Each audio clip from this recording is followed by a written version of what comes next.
Good afternoon, everybody. This is Mr. Rader back for part two of our two-part series on the 2019 AP World History DBQ on the role of the Portuguese in transforming maritime trade in the Indian Ocean. The document that is in front of us on the screen is the 2019 sample student responses and scoring commentary, which is available online. So when we look at the document packet, it includes the scoring guidelines, some student samples, and scoring commentary. So when we look at the DBQ, in order to earn the thesis must take a position on the extent to which the Portuguese transformed maritime trade and indicate some reason for taking the position. So two acceptable examples, we have, quote, although the arrival of the Portuguese was a very important change in Indian Ocean maritime trade in the 16th century, it did not completely transform the trade. That's the extent right there. As the Portuguese never extended their control beyond a few ports, it had to compete with Indian merchants. If you remember, this was discussed in the last video on document 1, and regional states such as the Ottoman Empire and the Sultanate of Aceh. It evaluates the claim with a line of reasoning. A minimally acceptable thesis, quote, the Portuguese transformed maritime trade in the Indian Ocean by taxing non-Portuguese ships that traded in the region. Again, it makes a claim and it gives a reason, so that earned the point. For contextualization, you need to explain broader historical context relevant to the prompt. So some acceptable examples include, for centuries before the arrival of European merchants, the Indian Ocean had been the center of flourishing trade routes connecting India to East and Southeast Asia, as well as with East Africa, Egypt, and Arabia. Really looks at the Indian Ocean as part of its enduring legacy, as part of a fulcrum of cross-cultural interactions within different regions of Afro-Eurasia. Another acceptable example, Portugal's naval advances, such as stronger ships, allowed the Portuguese to engage in transoceanic trade.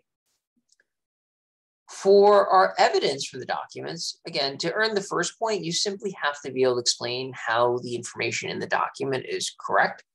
And then for the second point, you must accurately describe the content from at least 6 documents and must be used to support an argument in response to the prompt.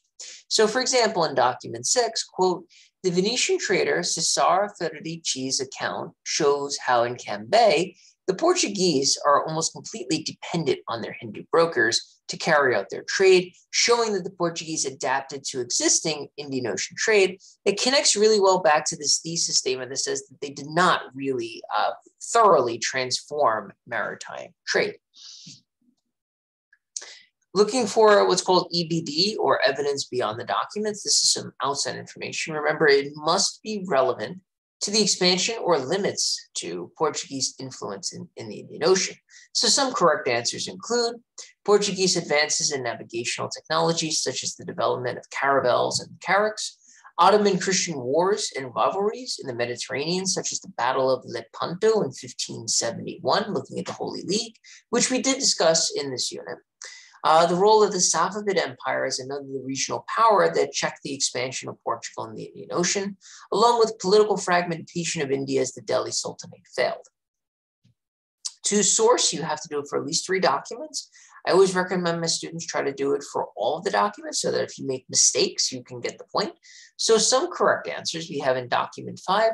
Being a Muslim scholar, Zainuddin Makdum al-Sajir is understandably hostile to the Portuguese trade pass system that targeted mostly Muslim traders, calling it, quote, a system of persecution, and saying it allowed the Portuguese to unjustly become rich. It gets the sourcing point because it looks at point of view and is relevant to the argument being addressed.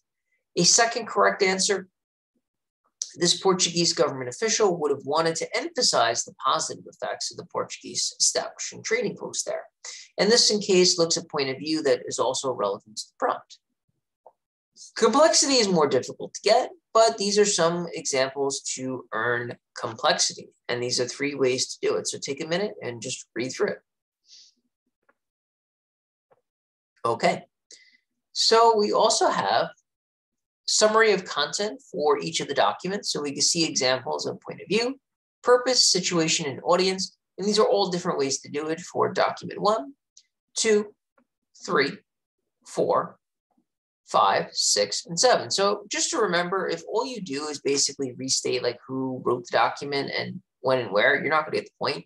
You have to be able to explain like what it's about. So going back to, say, document 7, it says, as an object made specifically for export to Portugal, the box illustrates how important Portuguese and therefore European markets had become to some Indian craftspeople. That looks at the situation, right?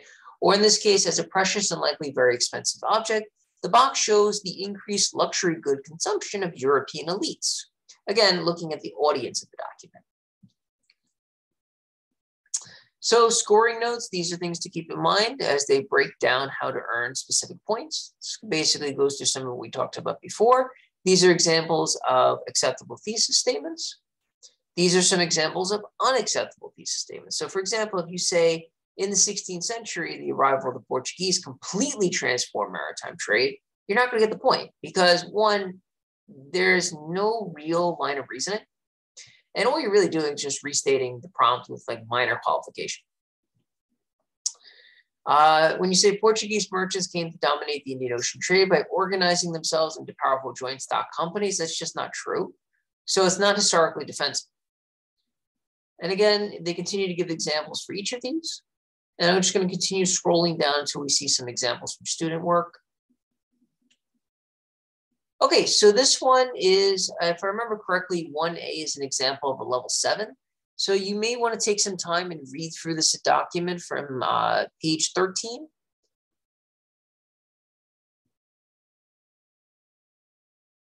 Through page 16, which ends up being page 404 in the student's response. So again, just kind of going back to the beginning briefly, just to read their introduction so you get a sense of how to do context and how to do thesis point. In the 16th century, rising technological innovations led to an increase in trade and exploration. European countries struggled to rise in power and sought new trade routes to increase both their empirical power as well as improve their economy. As many Europeans did not have the proper geography to grow cash crops themselves, namely sugar and spices, they sought to acquire them for cheaper by removing the middlemen in the Middle East and create their own direct trading line. The Portuguese first found a way to achieve spices by traveling along the coast of Africa around the Cape of Good Hope, the Cape of Good Horn, and arriving at their trading posts. Despite the personal loyalty between established merchants and empires making them deal unequally with Portuguese traders, the Portuguese greatly transformed maritime trade in the Indian Ocean by removing trade from the traditional Muslim merchants and by imparting trade regulations and restrictions on other empires. So very good thesis, right?